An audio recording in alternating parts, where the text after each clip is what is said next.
My name is Helen and a warm welcome to my channel. I'm going to make something called Fat Rascals. What are they and how did they come about?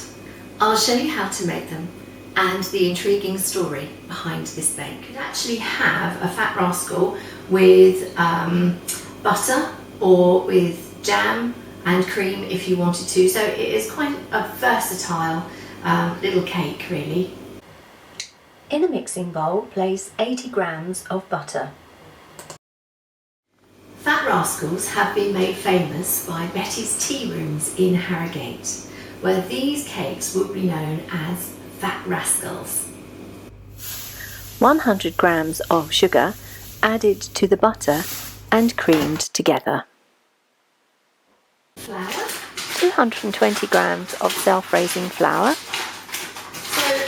As well as the name of Fat Rascals, they're also known as turf cakes. The turf cakes got their name because in a bakery at the end of the day, they had lots of different scraps of mixture left over from anything that they had made that day. So all the bits of baking were gathered together and patted into sort of like a round, shallow cake.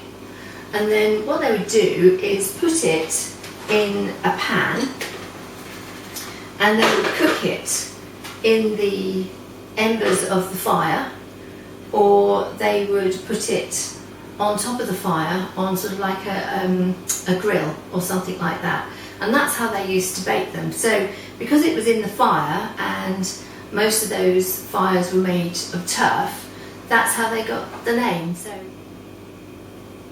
1 teaspoon and just give that a mix round.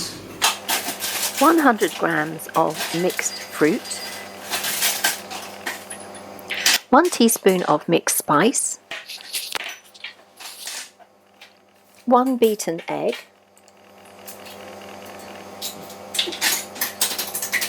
I like to beat the egg before I add it to the mixture.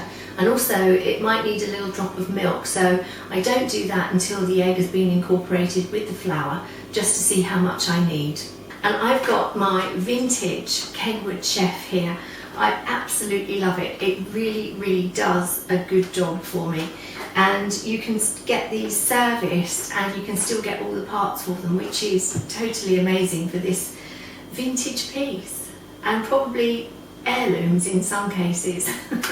Let's move on now. I'm going to be adding the flour and the egg.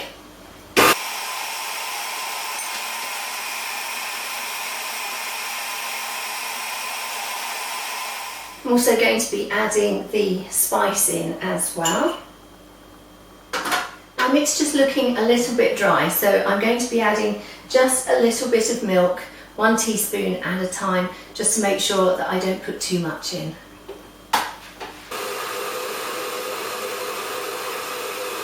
Mixed fruit is the last ingredient. That's feeling really good. Not too dry, not too wet. So now I can take it out and put it on the board. So I've got my flour here, and I usually put it in a little bowl so that I don't keep dipping my fingers into the actual packet of flour. It comes out of the bowl quite cleanly. It's very good. You just have to pat it together, and it's a very nice mixture to handle. On my rolling pin I have the 10 millimeters, so it will roll out the dough for me to a level of 10 millimeters. Bit of flour on the rolling pin itself, and then just break it down a bit. More flour.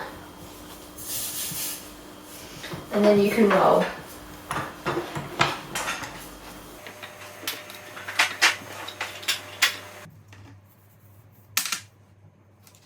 You put a little bit of milk on each one, and this helps to get them nice and crispy and brown. Have a bit of fun on here. I usually put some cherries on for some eyes and a cashew nut for a smiley face. Go into the oven now at 200 or 180 degrees fan for about 15 minutes, but do check them because of course oven temperatures do vary in their heat.